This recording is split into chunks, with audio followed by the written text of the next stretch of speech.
Renungan Pagi, Christ Triumphant atau Kristus yang Menang oleh Ellen G. White, 24 Desember 2025.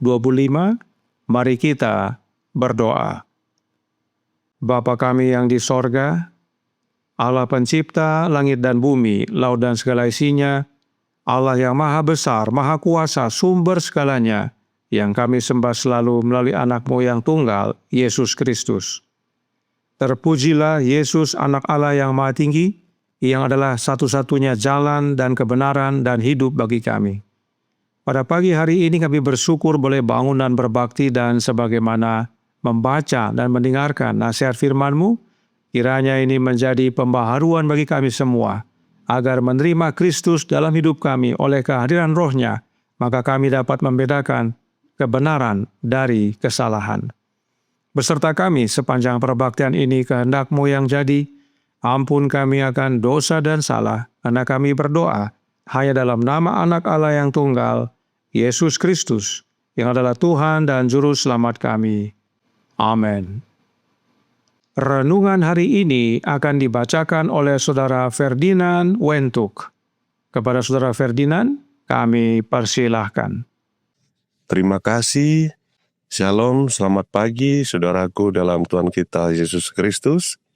Renungan pagi kita pada hari ini, Rabu 24 Desember 2025, dengan judul Roh Kudus Membantu Membedakan Kebenaran dari Kesalahan. Ayat tema kita pada pagi hari ini diambil dari 1 Tesalonika ayat 1-5. Ayat tema kita berbunyi, sebab Injil yang kami beritakan bukan disampaikan kepada kamu dengan kata-kata saja, tetapi juga dengan kekuatan oleh Roh Kudus dan dengan suatu kepastian yang kokoh. Kebenaran seperti yang ada di dalam Yesuslah yang menghidupkan hati nurani dan mengubah pikiran, karena kebenaran itu disertai Roh Kudus ke dalam hati. Tanpa pencerahan Roh Allah, kita tidak akan mampu membedakan kebenaran dari kesalahan dan akan jatuh di bawah godaan dan tipu daya dahsyat yang akan didatangkan setan ke atas dunia. Kita hampir mencapai akhir pertentangan antara Raja Terang dan Raja Kegelapan, dan segera tipu daya musuh akan menguji iman kita. Iman macam apa itu? Tetapi meskipun Raja Kegelapan akan bekerja untuk menutupi bumi dengan kegelapan, dan dengan kegelapan yang pekat menutupi manusia, Tuhan akan menyatakan kuasa-Nya yang mempertobatkan. Suatu pekerjaan harus diselesaikan di bumi serupa dengan yang terjadi pada saat pencurahan Roh Kudus pada zaman para murid mula-mula. Ketika mereka memberitakan Yesus dan Dia yang disalibkan, banyak orang akan bertobat dalam sehari, karena pesan itu akan sampai dengan kuasa. Maka dapat dikatakan, Injil yang kami beritakan bukan disampaikan kepada kamu dengan kata-kata saja, tetapi juga dengan kekuatan dan oleh Roh Kudus. Pekerjaan Roh Kudus sungguh luar biasa besarnya. Dari sumber inilah kuasa dan efisiensi datang kepada pekerja bagi Allah, dan Roh Kudus adalah penghibur, sebagai kehadiran pribadi Kristus bagi jiwa. Setiap orang yang memandang Kristus dengan iman yang sederhana dan seperti anak kecil, dijadikan pengambil bagian dalam kodrat ilahi melalui perantaran Roh Kudus. Ketika dipimpin oleh Roh Allah, orang Kristen dapat mengetahui bahwa mereka disempurnakan di dalam Dia yang adalah kepala segala sesuatu. Sebagaimana Kristus dimuliakan pada hari Pentakosta, demikian pula Dia akan dimuliakan kembali dalam pekerjaan Injil penutup, ketika Dia akan mempersiapkan suatu umat untuk bertahan dalam ujian terakhir dalam konflik penutup dari pertentangan besar. Umat Allah harus dipanggil keluar dari pergaulan mereka dengan orang-orang duniawi dan para pelaku kejahatan, untuk berdiri dalam pertempuran bagi Tuhan melawan kuasa kegelapan.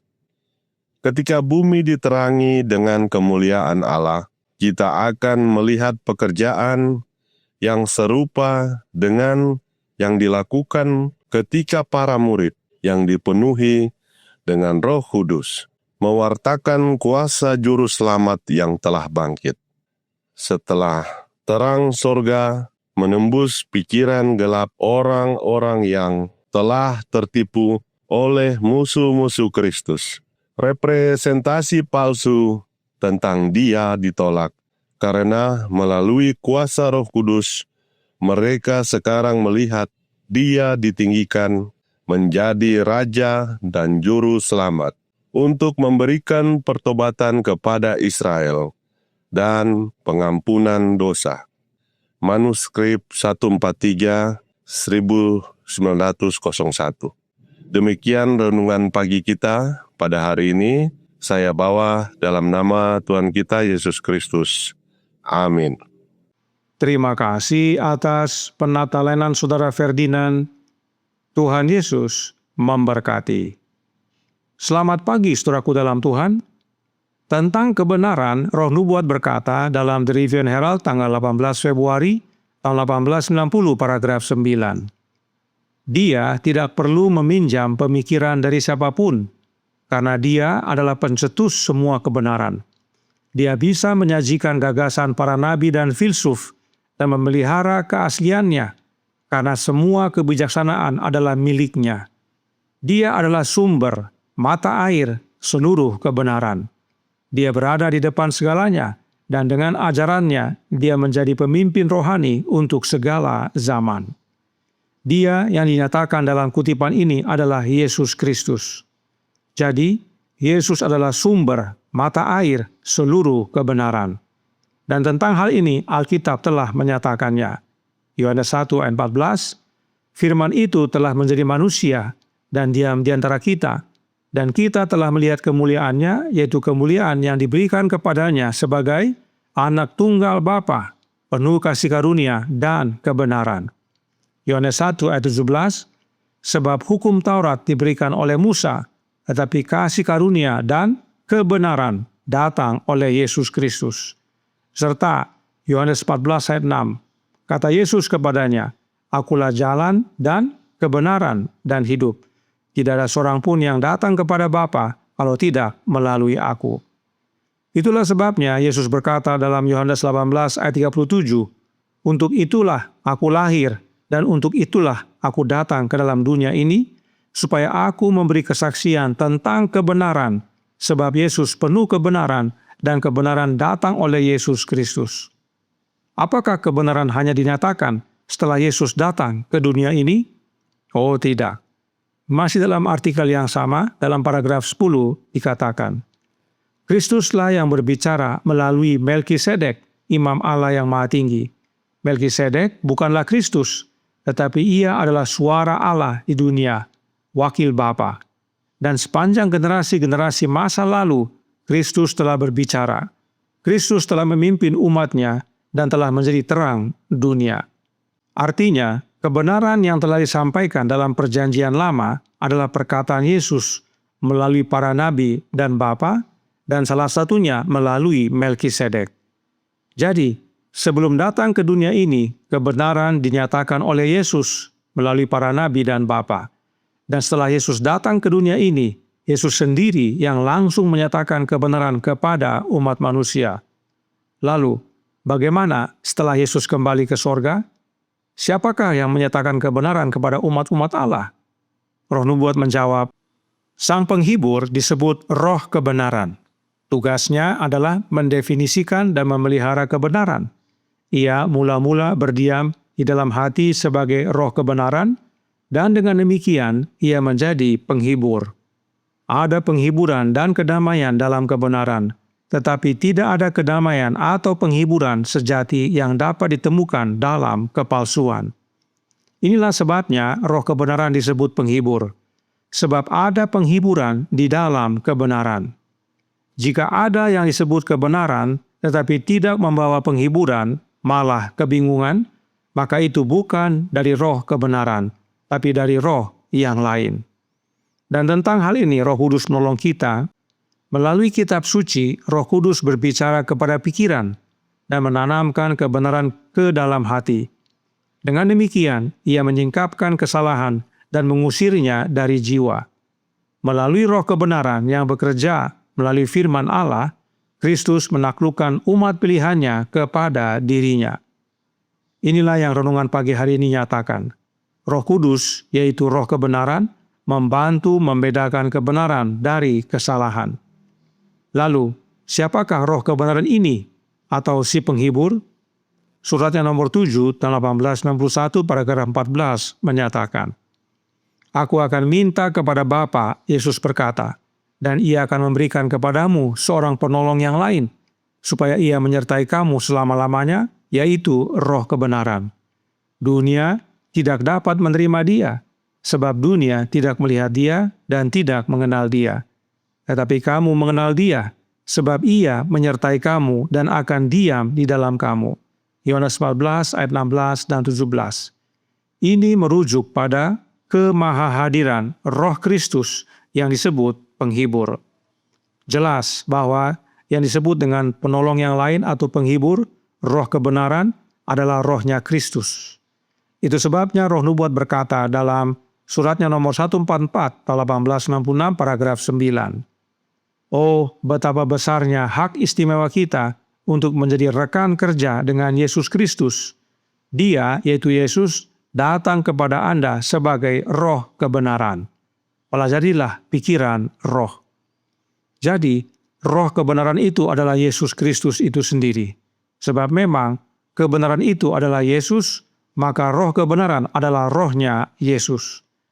Karenanya, sejak perjanjian lama, lalu perjanjian baru, dan sampai sekarang, yang menyatakan kebenaran adalah Yesus Kristus itu sendiri. Karenanya renungan pagi hari ini berkata dalam Christ Triumphant, halaman 365 paragraf 4.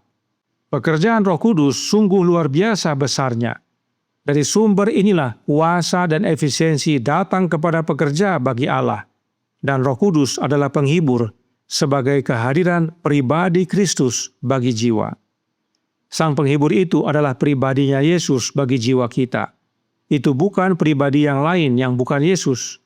Oleh sebab itu, Roh Kudus yang menolong kita untuk membedakan kebenaran dari kesalahan adalah rohnya Kristus itu sendiri. Tuhan memberkati, saya bawa dalam nama Yesus. Amin. Mari kita berdoa. Bapa kami yang di sorga, Allah pencipta langit dan bumi, laut dan segala isinya, Allah yang maha besar, maha kuasa, sumber segalanya, yang kami sembah selalu melalui anak-Mu yang tunggal, Yesus Kristus. Terima kasih atas pekabaran pada pagi hari ini yang penting sekali bagi kami, agar kami dapat membedakan kebenaran dari kesalahan. Kami secara pribadi, manusia, tidak dapat membedakannya. Kami perlu bantuan daripada Kristus yang adalah sumber kebenaran, pencetus semua kebenaran, untuk tinggal dalam hati kami, sehingga kami pun dituntun dalam seluruh kebenaran.